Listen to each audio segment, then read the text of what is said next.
How are you doing, Mrs. Mudd? I'm doing great. How about yourself? I'm good. It's good to see you again. Yeah. Well, last time we were together, if you remember, we sat down and we kind of went over two pathways of Medicare, and we decided on path 2, what we call that Medicare Advantage. Does that seem to be working okay for you? Yeah, absolutely. Wonderful, wonderful. Always love hearing there's no issues. Big thing to remember, if you run it, questions, concerns, you always reach out to me first. Don't worry about calling the company. Just call us. We'll take care of it. If you recall, last time we were together, we kind of went through a whole scenario of questions, right? What you're going through, what you're not. And I talked about kind of 4 areas of coverage. We talked about hospital and medical, okay? We talked about recovery care, which is kind of home health care, long-term care, short-term care. Remember that? We talked about cancer coverage. And then the 4th that we discussed just shortly that we knew we wanted to come back and talk about is what we call final expense or life insurance. Do you remember that? Yes. Wonderful. Okay. Well, just so you understand, by law, Medicare, Centers for Medicare Services says we cannot sell a Medicare Advantage and that final expense life insurance in the same appointment. That's why we had to set this appointment at a separate date and bring you back in. Okay. They just don't want people getting overwhelmed. It's really for your safety. Absolutely. Okay? Yeah. Good, good. So to kind of lead into that, one of the big things I ask folks, and we kind of got into this, but reiterate on this, is have you done anything at this point in regards to what we call final expense or end of life, burial plans, anything like that? I have not. Okay, I didn't think so. I wanted to make sure you didn't buy something in the last few days since we were last together. Probably the next question is, why the heck would I need it, right? Right. Well, I'll tell you, it's heavily marketed. These are things that a lot of people are looking at. For most folks, that's going to be the question I have for you. Why the heck do you need this, right? I'm going to help you try to figure out if we need it, how much, and why. So one of the big things is actual burial or service costs, right? When we pass away, we're going to have generally some sort of service, a burial cost. And what happens is when we itemize that and break that down, on average right now, roughly, if we were to pass away this year, right? Now, hopefully. Yeah, hopefully not. 66 years old, we're not going away this soon, right? And so the cost of living continues to go up. But right now, we're kind of looking at a minimum of roughly a burial being about $10,000 to $15,000. Wow. Right? At minimum. Yeah. Right? Now, depending if you're going to be buried or if you choose to do other avenues for those services, the price can change, right? We kind of talk about averages. So we want to make sure we have something in line. Believe it or not, this product is less for you and more for your loved ones. Right. That's fair. Make sense? Yes. So we want to figure out how much we need, but part of figuring out how much we need is what you need that to do, right? So one of the first questions is if we were to take out a life insurance, of course, we probably want it to pay for services, but do we want it bigger than that estimated number to help either give gifts to the grandkids, the kids, that kind of thing? Do we have some debt that we think is going to need to be paid off that other loved ones don't need to? All these things are going to factor in how big what we call face value is. Do you know what face value is? Mike, go ahead and describe it just in case. So basically, when we pick a life insurance, we're going to pick a value, a dollar amount that if and when you pass away, that is the dollar amount that is going to be given to the beneficiary or the people you choose to receive those funds. Okay? Okay. Make sense? Yeah. Okay. So when we talk about that and I kind of bring up those different ideas, what in your mind would you need a life insurance for if you were to pass away today? Obviously, all of my family, I don't want to put any of those burdens that I may have now on them. So, yeah, I mean. Do you have much debt right now? I do have a bit, so I wouldn't want to make anyone else have to deal with that. Okay. But it's not anything crazy, but anything new to someone else would be crazy, especially right out of the blue. Yeah. So let's talk about this. Is some of this debt something that you think, once again, I don't expect, I'm not talking about this to scare you into thinking you're passing away soon, right? Hopefully we live a long, happy life, right? There's a lot ahead of us.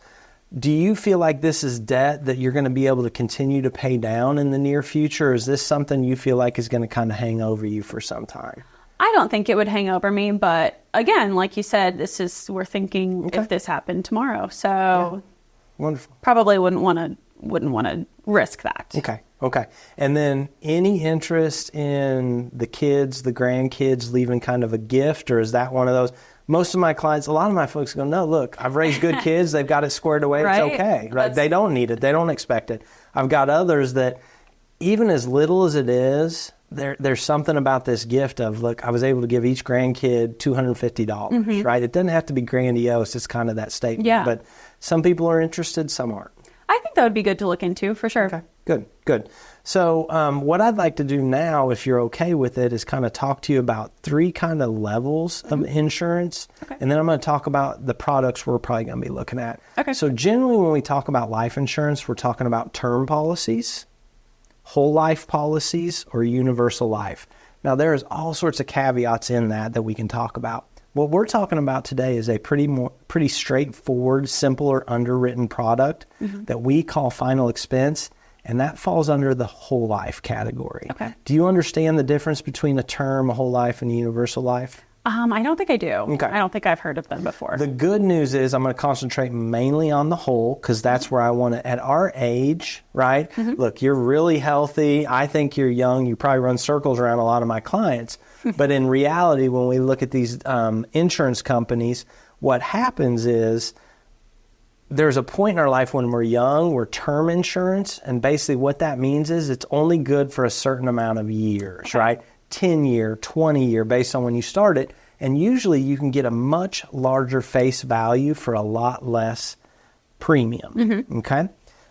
Those are generally written on younger people that have a lot more debt, house, kids are going to go to college, all these things. You've gotten past most of that, don't have a lot of debt, right? Right. So at your age, there's a point where that term policy is much less expensive than a whole. You're at a position where they're pretty close in comparison. And what a whole life does, instead of having a time period where it stops, it generally goes to 120 years old. Oh, wow.